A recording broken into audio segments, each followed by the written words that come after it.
Hello, boys and girls, and welcome to the concession stand here on the KB Radio Network. I am your host, Kevin Reeds, and welcome to the first ever double feature review. We're going to review two films today because I watched two films on yesterday, and to be completely honest, neither of them are worthy of its own show. So I figured okay, but I wanted to talk about them, and I said, okay, I'll just link them together. So we're doing a double feature today. It's a grindhouse episode of the concession stand. Count them, two movies. Terror, which is a supernatural horror film that came out, I think, the beginning of May, and another film that came out around that time, If, which is a fantasy film, children's film, I guess you could say, live action animated fantasy comedy and all type of good stuff. And so we got two completely different films that we're going to review today. Side A and side B. Let's start with side A. Let's start with the worst, and then we'll get into the not as worst of these two films. Terror, the supernatural horror film written and directed by Spencer Cohen and Anna Hallberg in their directorial debut, and you can clearly see that in this film. And it follows a group of college students who, after using a strange tarot deck, began to gruesomely die one by one and must uncover the deck's mystery before time runs out.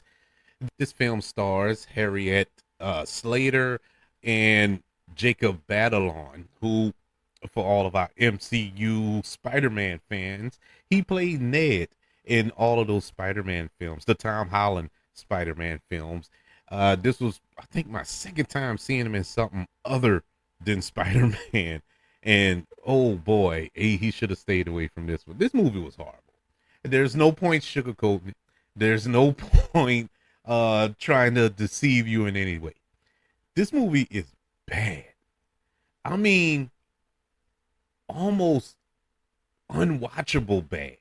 I haven't seen a movie like this in so long. It made me smile at the end because I haven't seen a movie like this in so long, and that's not a good thing. That's not a pat on the back in no shape, form, or fashion. This movie, it's a horror film that has zero scares at all. Now, there's a creepy moment, and I mean one creepy moment, I would say beginning of the third act, that involves an elevator. That was kind of creepy. Aside from that, this movie was so dumb. It was trying to mix, I guess, Destination with Ouija, or I don't honestly, I don't know. I definitely got Final Destination vibes, but nowhere near as good. Nowhere. You picked the worst installment in the Final Destination franchise. I think there's what, five, maybe six of those movies. Just pick the worst one, and it would be the greatest film on God's green earth in comparisons to Terror. This movie the plot of this film was ridiculous. It made no sense. The deaths weren't even. Ugh. Now, I know this movie was PG-13. Of course, you're not going to see guts and blood and gore, but this is the rare occasion where I feel they should have just went all out. They should have just went the lopping heads off and splitting people open. I mean, if you're going to do it, do it. I mean, just go for it, because what we got was completely ridiculous. I don't think it's in theaters anymore. I think it's going to on demand or whatever it's called now. But it's not even worth it. But this movie made some money. It only made $42 million at the box office, which is horrible by some standards. But this movie only cost $8 million to make. So it was profitable. So it was a hit in certain circles when you look at it. But man, I hope they don't mess with this no more. Leave this alone. This movie had horrible direction. I mean, horrible direction. And I know these are the, you know, directorial debuts from this pair, and I get it. You could tell. So I'm giving them a little bit of a pass because it's their first time, and you could tell they were experimenting. They were trying some new things. The camera never stayed still. It never stayed still. I'm cool with the camera moving, but sometimes you need to be still. Let the moment just be instead of trying to push us towards a moment. And that's what the cinematography was doing in this film, and it was just ridiculous. It was it was really ridiculous. You would think, okay, well, maybe the acting saved it. No, no, the acting did not save this movie. Bad acting all around. I haven't heard of any of these actors and actresses that were in this film. I've seen them in things, like I said. I've seen Joker. I've seen Jacob Batalon in Spider-Man, of course, and he did excellent in that. So that lets me know that it isn't him. It was the movie. Harriet Slater, I think I've seen her in something before. She looks familiar, but she didn't stick out, and she was the quote unquote star. She was the female lead in this film, but I mean, it was just bad. The acting was bad. The other actors, they brought nothing to the table. This was just empty calories of a horror film. And I get the studio. They were just trying to throw something against the wall, see if it stuck. And it didn't do it for me. It just did not get there for me at all. And I wasn't expecting nothing out of this. None of this shocked me. Like I said, I walked away from this movie smiling because I wasn't expecting nothing. And that's exactly what I got. Terrell from 2024, just this year, gets a letter grade of an F. There was no redeeming part of this movie at all. Soundtrack, nothing. The score didn't work. The direction didn't work. The acting didn't work. And the script, oh my God, this did not work at all. Yeah, it gets an F. It really is embarrassing in a lot of ways. I thought we were past that in horror films. You remember when we was getting those crop of horror movies? I want to say early 2000s, mid maybe 2010s, and around that area. Just stupid little horror films just thrown out there, and they were what they were. But they had a scene or two in there that made it watchable. There is nothing in this movie that makes it watchable. Absolutely nothing. It's really 2 hours. Well, it's not 2 hours. Thank God. It's about an hour and 40 minutes of my life I can't get back. And that's the one thing I regret. That is an hour and 40, maybe 45 minutes that I just can't get back. But it is what it is. Terrell gets an F. So let's jump into something a little more cheery. Our second film in this double feature review. And this one isn't as bad. This one's not as bad as Terrell. I don't think nothing can be that bad this year. Terrell is the leading candidate right now for worst movie of the year of 2024. I don't even think it's close. I haven't seen anything that bad. But if the live action animated fantasy comedy film, which is written, produced, and directed by John Krasinski, who gave us A Quiet Place and A Quiet Place 2. We know him from The Office, from the Jack Ryan series that was on Prime. Very good director. Very good director. And he's going into this family fantasy realm, which is a huge departure from his previous two directorial efforts, like I mentioned, A Quiet Place and A Quiet Place 2. And I mean, night and day. So I was kind of skeptical about this movie because it's not easy to change genres. It's one thing to go from horror to action, to go from drama to comedy. You can kind of, finesse a few things to ease you into that. But to go to horror or go from horror to a family fantasy film, that is a stretch. And so it really gave me pause a little bit. It gave me a little pause, to be completely honest with you. And I have full confidence in him and all who are involved in this film. Just for an example, Ryan Reynolds, you have John Krasinski himself starring in this film, Fiona Shaw, Alan Kim, Kaylee Fleming, in the voice talents of just, I don't know, a plethora of Hollywood, maybe three-fourths of Hollywood. You had Phoebe Waller-Bridge, the late great Louis Gossett Jr., Steve Carell lended his voice as well. Aquafina, Emily Blunt, George Clooney, Bradley Cooper, Matt Damon, Bill Hader, Richard Jenkins, Keegan Michael Key, so many, and on and on and on. But the premise to this film, it follows a young girl and her neighbor who find themselves able to see imaginary friends. That's where "if" comes from. It's a letter from both of those words. But this is a kind of a live action version of Foster's Home for Imaginary Friends. If anybody ever watched that cartoon on Cartoon Network, I know about it because my daughter, when she was younger, watched that show. And I watched it with her. It was pretty funny.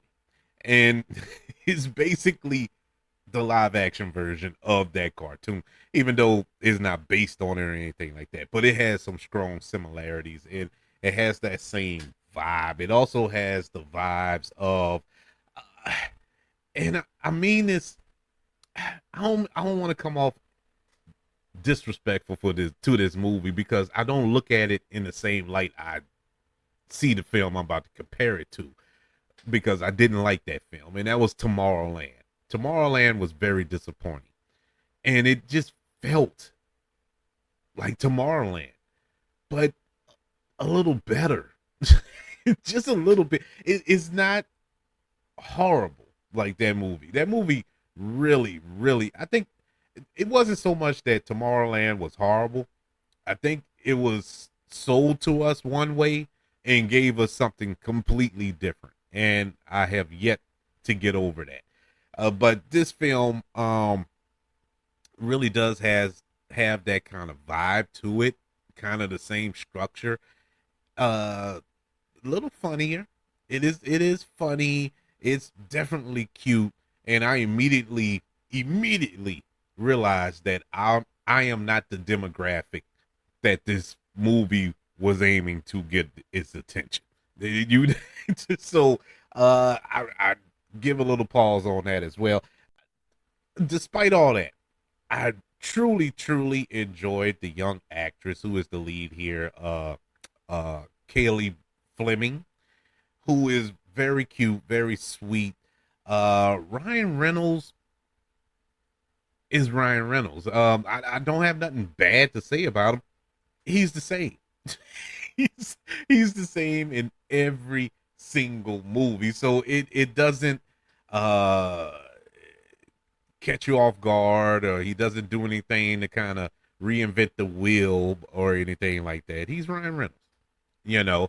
But it's still interesting. It had nice little twist in it, but it wasn't too difficult because, like I said, this movie was aimed for children, and they couldn't had put a philosophical twist in this that would throw kids off. No Sixth Sense type twist, but it was very it was a very interesting twist, which you immediately got if you have been alive longer than 15 years. You knew pretty early what the twist was, but it was still cute the way they did it. I enjoyed all of the voice actors who provided the voice of the imaginary friends, especially Louis Gossett Jr. You never miss a good thing till it's gone. I didn't appreciate him while he was alive. He just died, what, about a month or two ago? But it, it made me reappreciate Louis Gossett Jr. You know, just to hear his voice again, and he still had that voice that you knew immediately that was him. Uh, so gonna miss him. My knocks on this film, the pacing was off. I mean, severely off, which is weird because, as I said before, John Krasinski is a pretty good filmmaker. I ain't gonna say he's one of the best, but he's a pretty good filmmaker. So it was kind of jarring to see certain scenes go on, and you was like, when are they gonna cut this scene? And go on to the next thing, move this story along. It just felt draggy at points, and it kind of took me out of it. Like, let's get to the meat and potatoes here. We playing around with the side dish. Let's get to the main course. But other than that, everything else worked for me. I love the animation here. The visual effects was great. I think the cinematography was good. The acting was good. But the screenplay was kind of kiddie, but it's for kids, so it was meant to be kiddie. So I'm not really knocking it, but I got to give a review from my point of view, and my point of view is a 40-something-year-old man watching this movie. But I think for kids, I think kids would enjoy this. It really bothered me that it didn't do too good at the box office, even though it picked up a little steam. It's not a bomb by no stretch of the imagination, but it didn't knock the socks off.